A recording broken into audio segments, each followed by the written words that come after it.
Prepare for an automotive revolution set to take the world by storm in 2025. The highly anticipated 777 Hypercar created by the visionary 777 Motors under the leadership of Andrea Levy, president of the Milano Monza Motor Show. Now this car is poised to redefine the limits of hypercar performance and exclusivity. With a design and engine already unveiled, today we delve into the secrets and aspirations of this remarkable track-only vehicle. So the birth of the 777 Hypercar is the result of a remarkable collaboration between renowned Italian companies, each a master of their craft in creating exceptional and awe-inspiring automobiles. Dallara, their expert in aerodynamic engineering and production, joined forces with Gibson Technology, trusted to build an impressive engine. The design of the Hypercar emerged from the visionary mind of Umberto Palermo Design, culminating in a harmonious fusion of Italian excellence. In an interview, Levy shares his vision of the 777 Hypercar's design, which strikes a balance between captivating aesthetics and exceptional track performance. Seeking to conceal the car's monstrous capabilities, Levy commissioned Umberto Palermo to soften its lines, resulting in a design reminiscent of a road-going Lemans hypercar. And thanks to the carbon monocoque chassis, the car just weighs 1,984 pounds or 900 kilograms. And as I'm sure you can think, lightness was the key focus in building this track monster. In fact, the philosophy behind the 777 Hypercar was a symphony of lightness and power, which places an emphasis on lightness as the key to unrivaled driving pleasure and performance.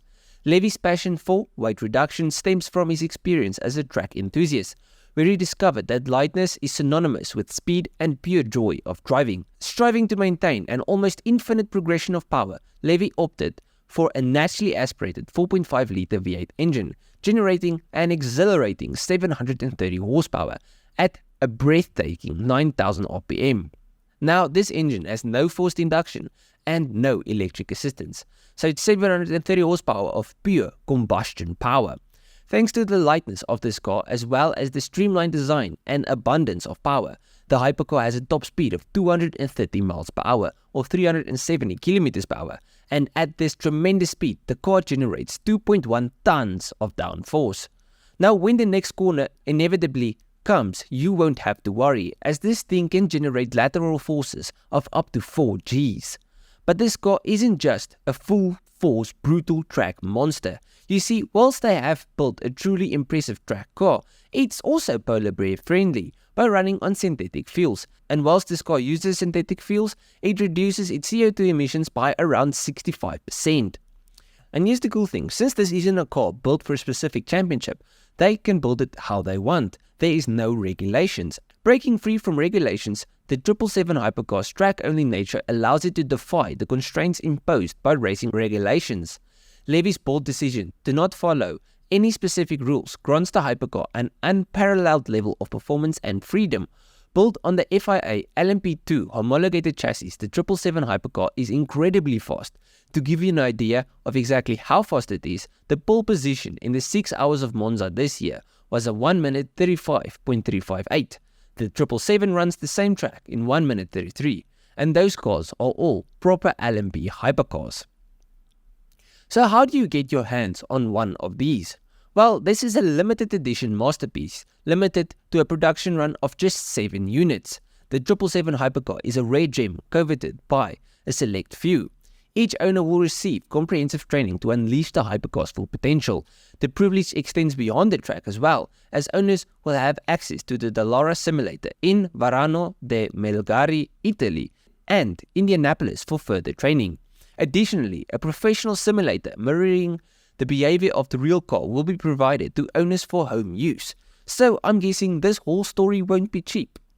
Now, while the 7 Hypercars embody the epitome of track performance, 777 Motors has its sights set on the future. The company plans to develop the experimental 777 Hypercar Unit 000, serving as a mobile laboratory to explore autonomous driving, AI driver assist, and virtual coaching technologies. Collaborations with Polymove, Ascari, and India Autonomous Challenge will further enhance this pioneering endeavor. In addition, an international research center will be built to facilitate open source collaboration with engineering clusters and universities worldwide. Now, if you want to see one of these cars in real life, fear not. some of them will live at Monza and they will be available to view, with an appointment of course. Now I won't lie, I would love to see one of these going around a circuit, especially if it's driven by somebody that knows how to get the most out of the car. I do have a weird question after making this video though. Is the market for track-only hypercars really that big?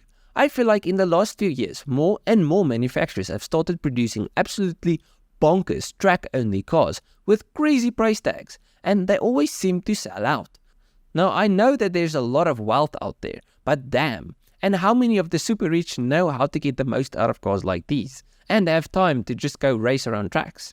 Anyways, to end it off, at the end of the video, please let me know what you think of this car.